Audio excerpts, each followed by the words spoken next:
Ndabasuhuje mbifurije kugira ibihe byiza amahoro y'Imana akomeze kubona namwe bitewe n'ibice by'isi muri mu bigiye bitandukanye. Ndagira ngo tugarutse mu nyandiko zizo zakomeje kugenda zandikwa n'ibitangazamakuru bitandukanye, ariko kandi ni inama y'abaminisitiri yatenye ku itariki 20 z'ukwezi kwa gatatu 2026. Ndagira ngo by'ukuri turebera hamwe ku byakomeje kugenda bigaragazwa mu mushyikirano w'inama akomeje kugenda uterana muri village uruguru mu biro bikuru by'umukuru w'igihugu cy'u Rwanda, ku byakomeje kugenda bivugirwamo, byakomeje kugenda byibanda kuri mituweli, ndetse kandi haza no kuba hagaragara ibisubizo bigiye kuba byatangwa kuri mituweli cyangwa se ubwisungane mu kwivuza. Abanyarwanda benshi bakomeje kugenda bagaragaza ko mu by'ukuri amafaranga cyangwa inyishyu yabaye. Ni inama y'abaminisitiri yatenye ku itariki 20 z'ukwezi kwa gatatu 2026, ariko kandi ndagira ngo mu by'ukuri turebera hamwe ku byakomeje kugenda bitangazwa mu mushyikirano w'inama akomeje kugenda uterana w'abaminisitiri, ndetse kandi hakomeje kugenda hagaragazwa n'amakampani agiye atandukanye. RSSB yakomeje kugenda igaragaza ibibazo by'umuturarwanda cyangwa se mu by'ukuri ibisabwa kugira ngo umuturarwanda yumve ko mu by'ukuri amafaranga ya mituweli yashyizweho ahagije cyangwa se agomba kuba yatangwa. Nk'ibisanzwe aho wageze mu by'ukuri ni ku Rwanda rwa none. Reka nizere ko nje gukanda subscribe ikindi kandi utse no gufungura kuri nzigera kugira ngo ntuzajye ucikwa amakuru n'ibigaro dukomeza kugenda tukugezaho gatanu. Kandi nk'ibisanzwe nyita Mr John Firo, nanjye nkwite wowe bitewe n'ibice by'isi urimo bigiye bitandukanye. Ikaze mu makuru yacu. Nk'ibisanzwe reka nkugezeho zimwe mu ngingo z'ingenzi zigiye kuba zaranga aya makuru yacu. Ndagira ngo zimwe mu ngingo z'ingenzi turi buze kuba twakwibanda ku bwisungane mu kwivuza cyangwa se amafaranga ya mituweli. Ese byakiriwe gute mu baturarwanda benshi, dore ko bakomeje kugenda bagaragaza ko leta y'u Rwanda ikomeje kugenda ibakandamiza cyangwa se mu by'ukuri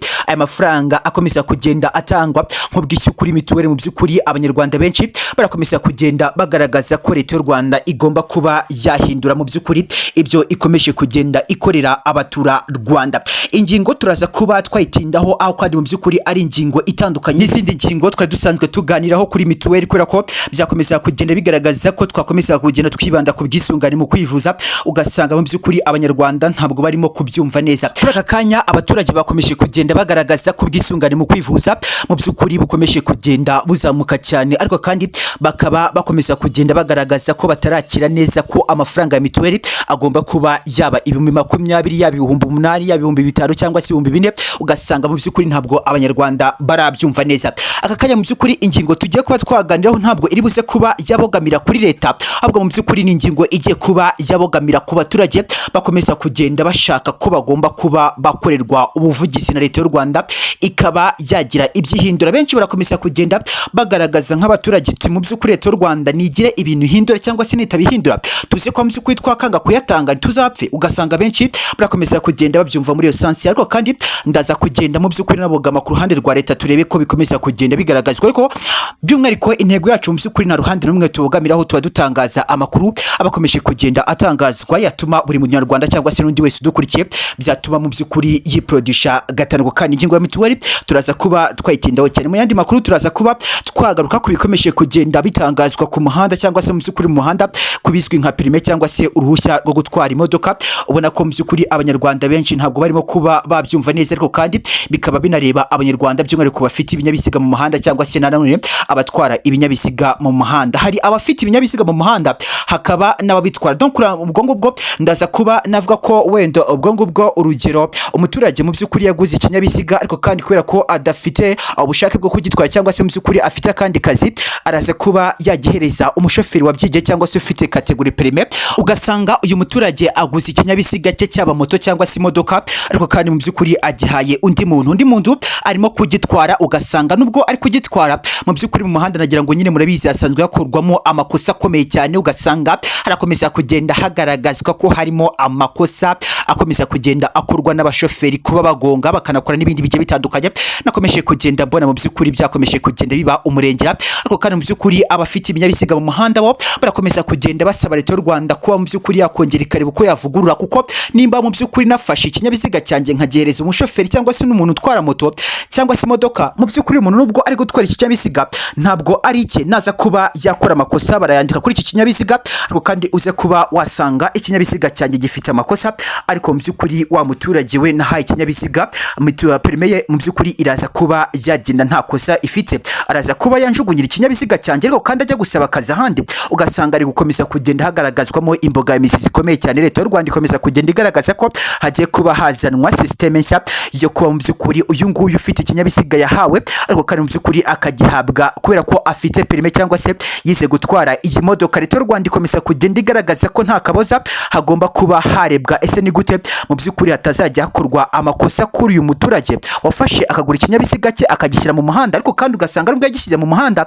akagereza mu by'ukuri umuturage usanzwe ufite perime cyangwa se uzi gutwara imodoka, ugasanga we araza kuba yakora amakosa atitaye kuba mu by'ukuri ko baza kuba bamwandikira. Donc niba mwandikira biraza kuba byajya mu by'ukuri ku makosa ya nyiri ikiziga. Kandi wibuke ko ikinyabiziga yagitanze we agasigara mu rugo cyangwa se akajya mu yindi mirimo, wenda ubwo ngubwo yatanze ikinyabiziga kubera ko mu by'ukuri afite indi mirimo yihutirwa cyangwa se akaba adashoboye kugitwara, birashoboka cyane, ariko akaba afite amafaranga yo kugura iki kinyabiziga, ugasanga mu by'ukuri benshi barakomeza kugenda bagaragaza ko barimo kuba barengana cyane. Iyo sanse nayo yakomeje kugenda igaragazwa mu gihe kandi Leta y'u Rwanda ikomeza kugenda ipropoza cyangwa se kwanzura neza ko mu by'ukuri umuntu watwaye ikinyabiziga cy'abandi ariko kandi akaba afite perime ye, n'uzajya utwara ikinyabiziga uzajya mu by'ukuri ugonga ukurweho amakosa amanota, mu by'ukuri niwongera kuba wakora amakosa ukurweho amanota ya perime yawe mu by'ukuri ize kuba yateshwa agaciro. Biraza kuba byagaragaza ko mu by'ukuri abatanze ibinyabiziga baraza kuba bakishima bagaragaze ko nta mbogamizi bakomeje kugenda bahura nazo.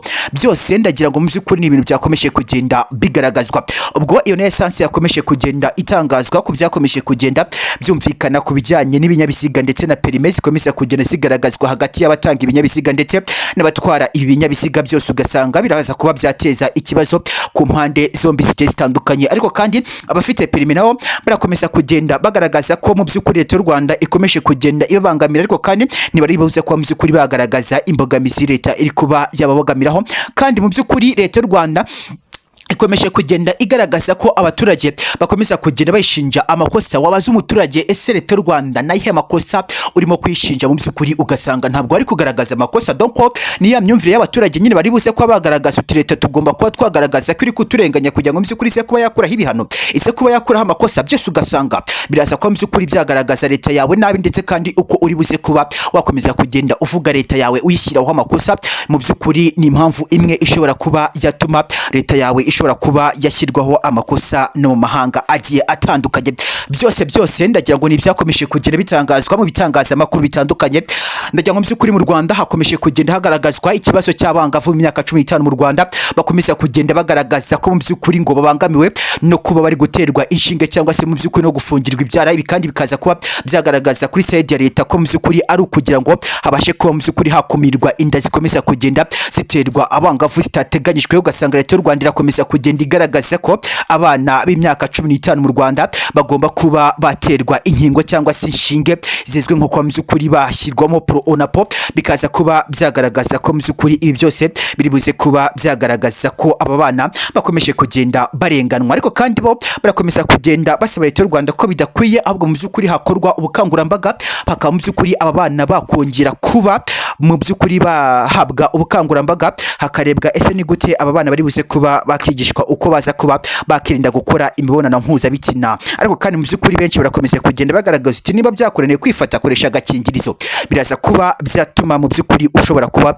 warandura cyangwa se ukarinda kuba waterwa inda zitateganyijwe. Byose ni byakomeje kugenda bigaragazwa, ariko kandi isaidi y'abangavu b'imyaka 15 mu Rwanda ngo bagomba kuzajya baterwa inkingo zo kugira mu by'ukuri harindwe inda zikomeza kugenda ziterwa abangavu. Byose biraza kuba byagaragaza ko ari ikibazo cyakomeje kugera kigaragazwa muri guverinoma y'igihugu cy'u Rwanda. Bikaba byumvikanye ko bitagomba kuba byakorwa hatabashe kuba hashyirwaho iteka ry'umukuru w'igihugu cy'u Rwanda. Biri kumvikana ko hagomba kuba hategerezwa sinyatire y'umukuru w'igihugu cy'u Rwanda ikaba yashyirwa kuri itegeko nshinga. Mu by'ukuri ryakomeje kugenda rigaragazwa n'abaturage ndetse n'abaminisitiri bamwe na bamwe bakomeje kugenda bemeza neza ko umwana w'imyaka 15 mu Rwanda w'umwangavu agomba kuzajya aterwa urukingo ruzwi nka onapo mu by'ukuri kugira ngo harindwe izinda zikomeza kugenda ziterwa abangavu zitateganyijwe.